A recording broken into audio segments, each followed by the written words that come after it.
was just looking for Dr. Garg, and I was in this, but I am very happy to be part of this, though at last minutes.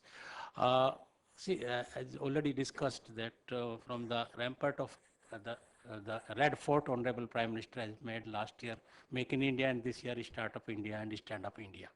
So all these, we need the skilled people in all areas at our level. Uh,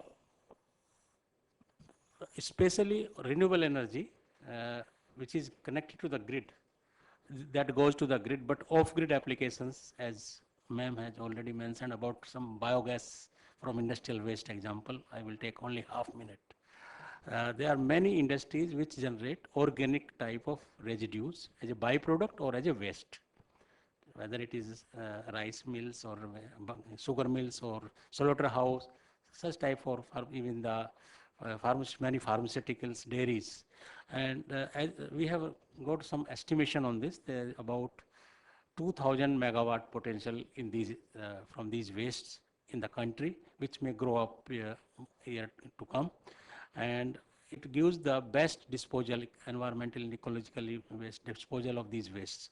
So there is a scheme of the ministry that such programs, as you mentioned, that because initial cost is very high. So there are some, if it is 1 megawatt, 20 lakhs is the central government grant, and there is a technical assistance also.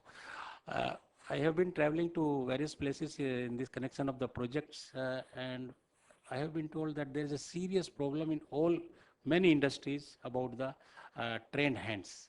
Take the case of rice mills, take the case of sugar mills in main industries. And if you go for the cogeneration, optimum cogeneration in the sugar mills, then you need additional hands and trained hands. So I think now, though we are late in this, China has gone much ahead of this because of skill development program. They have gone all entrepreneurs in the villages, and there is a need for our country that we do in local level, because the local level person is more attuned to the atmosphere, environment, because somebody going from the city, first he has to acquaint himself for food habits, for living and all these things. If we have the skill manpower at local level, it will keep the entrepreneur, the factory running, the system operating. That's all. I don't want to say much. Actually, I came for 2 o'clock session, and I was just looking for Dr. Gar. Thank you very much.